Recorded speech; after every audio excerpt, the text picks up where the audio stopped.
the Sony FX3 II, the camera that shouldn't be possible. Yet here we are, staring at the leaked blueprints of a device that is about to make the entire cinema industry look obsolete. For years, the original FX3 was the gold standard. The baby Venice that sat on every high-end set from Netflix documentaries to YouTube masterpieces. But as we move into 2026, Sony has stopped playing nice. They aren't just updating a camera, they are launching a weapon.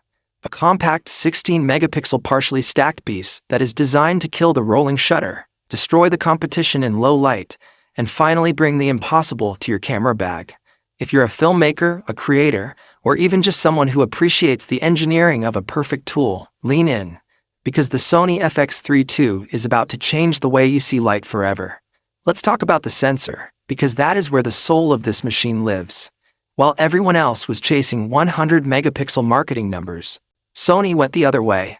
They went for quality. The FX3 II features a brand new 16-megapixel partially stacked full-frame sensor. To the average consumer, 16 megapixels sounds low. To the professional, it sounds like heaven. Why? Because fewer pixels on a full-frame sensor means bigger pixels. And bigger pixels mean a dynamic range that feels like you're shooting on actual 35mm film. We are talking about an advertised 15+ stops of dynamic range that actually holds up in the shadows. This is the cleanest image Sony has ever produced. When you shoot an S-Log3 on this machine, you aren't just getting data.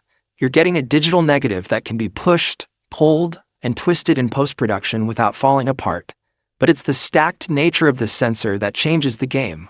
By stacking the memory directly behind the pixels, Sony has achieved a readout speed that makes rolling shutter a thing of the past. Imagine panning your camera across a row of skyscrapers at high speed. No leaning, no jello, no distortion. It's the performance of a global shutter without the dynamic range compromise.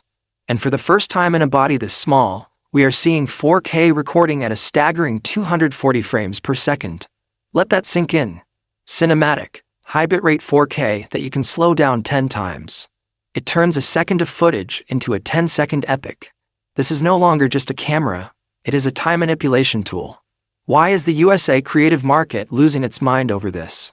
Because we are in the era of solo filmmaking. The days of 5-man camera crews are fading. We need tools that act as our assistants. Enter the AI-driven autofocus system. Borrowed from the high-end Alpha series and supercharged for cinema, the FX3 II features a dedicated AI processing unit. It doesn't just detect eyes, it understands human skeletal structure. Even if your subject turns their back, walks behind a tree, or wears a mask, the FX3 II knows exactly where they are. It's sticky, it's reliable, and it's finally at a point where a professional can trust it for a one-take shot. This isn't just a convenience, it's a career saver. Now let's talk about the holy grail of compact cinema, internal ND filters. For years, we were told it was impossible. The body is too small, they said. There's no room for the glass, they said. Well, Sony apparently stopped listening to they. The FX3 II is rumored to feature an electronic variable ND system similar to the FX6 and the Burano,